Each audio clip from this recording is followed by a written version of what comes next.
Vážení kolegové rybáři Carp týmy, dovolte mi, abych zahájil slavnostní vyhlášení výsledků závodu CDB Cup Deštná 2011, pořádaných firmou Carp Devil Bites.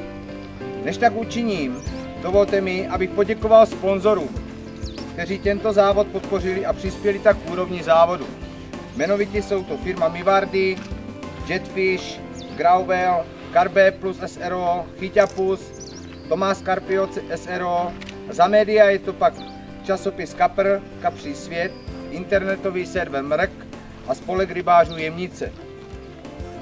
Na samý závěr patří obrovský dík za organizační spolupráci spolku rybářů z Jemnice, který zde zastoupil Rosťa Veselý.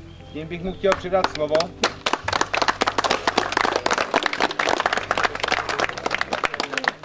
Takže vážení přátelé sportovního rybolovu, chtěl bych vám poděkovat za účast, že jste letošní ročník přijeli k nám na nádrž. Chtěl bych vám zvlášť poděkovat za velmi slušné zacházení s rybou, že víme dobře, rybník bohužel má letos nějaké problémy, ale pevně doufám v to, že se příští rok zde opět sejdeme. Před samotným vyhlášením trocha statistiky. Třetí ročník CDB Cup 2011 se zúčastnilo 26 týmů. Jeden tým v průběhu závodu předčasně ukončil svou účast a ulovilo se celkem 7614 kg ryb bodovaných. Průměrná hmotnost bodovaného uloveného kapra byla 8,22 kg. Gratuluju za vynikající práci nápojového technika.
Celkově v prvním místě, které sponzoruje firma Mivardi a firma CDB, s celkovým počtem 782 kg 250 gramů, získává tým CT Šticky Bites, Ondřej Duděra, Pavel Saska, Jakub Douděra, která věnovala zavážecí loďku v hodnotě 38 000. Firma CDB Cup CDB poskytla 25 000 hotovostí a poháry.